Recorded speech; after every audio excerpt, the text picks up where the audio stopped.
for doing it. The problem is, and you know, when you have international law, which was my specialty in graduate school, and you try to make it fit real-world situations, the Israelis go through this all the time, and they have the standard issue that they debate endlessly is: we have a school bus, it's got 40 kids in it, we don't know what school bus, and there's a bomb on board, and we have an hour to find that bomb, and we have a suspect. Now, which is the greater moral issue, allowing 40 children to die, or using, shall we say, strong techniques to try to learn where that bomb is from a subject that you have in custody?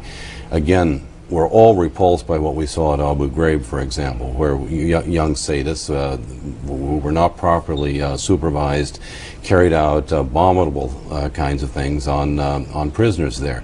This is something that we're talking about, that you keep in your toolkit. You allow the President of the United States to use it if necessary, and in this new world, fighting this new enemy, it may be necessary, as the Congressman said on your lead-in piece. Does it work, Malcolm Nance? No, I don't think it works at all. The problem with using procedures, and if we're going to talk about waterboarding as opposed to many other variations of torture, the problem with using these tools is that you are applying duress and coercion to a subject, and that subject is going to want to make that stop physiologically and mentally.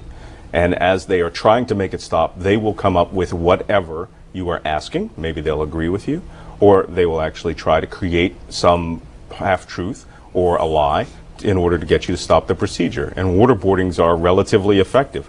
We should clearly differentiate between the question of effectiveness and the question of extracting reliable intelligence information which is actionable.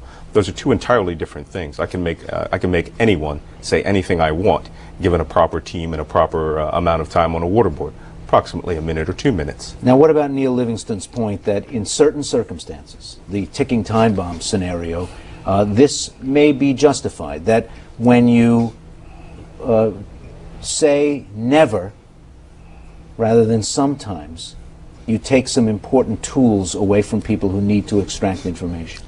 Well, the question is before September 11th, we had this, we didn't actually have this written into our policy.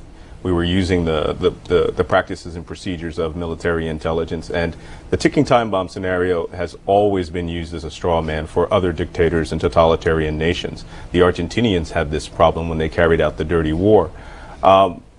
Will that scenario ever happen? We can't say that it's going to happen without certainty. But if the laws exist, and if we're going to sit here and we're going to exist as a nation and understand that America doesn't torture, if there is an exceptional circumstance, well, perhaps those people are going to have to be absolutely certain that they have the right people, and they may have to violate the law and then suffer the consequences. If they're wrong, I want them to think once, twice, 30 times. The problem is that some people want us to actually write into legislation a loophole. And once you've written that loophole into a historical precedence which has existed for almost 2 centuries in this country, especially since General George Washington created the American policy on the handling of prisoners, then what you've done is you've given an option for people to exploit that loophole.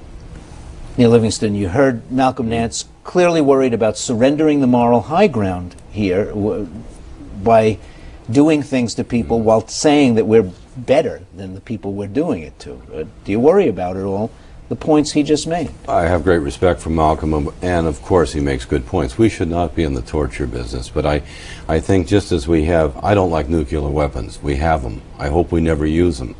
But the President is authorized in a time of national jeopardy to use nuclear weapons.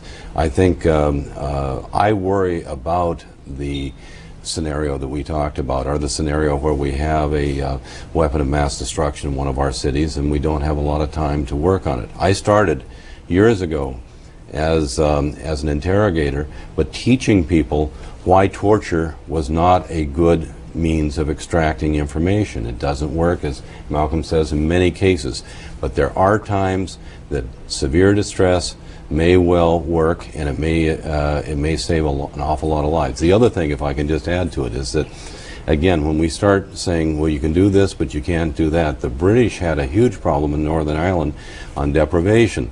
What's too much light or too little light? What is too cold or too hot?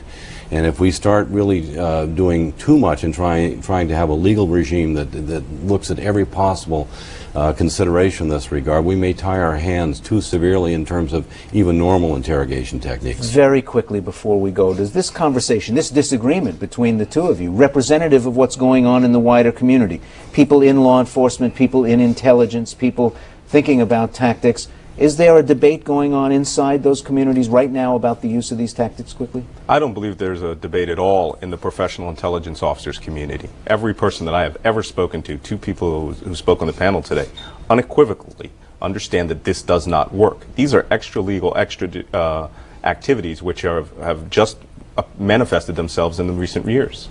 Malcolm Nance, Neil Livingston, gentlemen, thank you both. My pleasure. Thank you.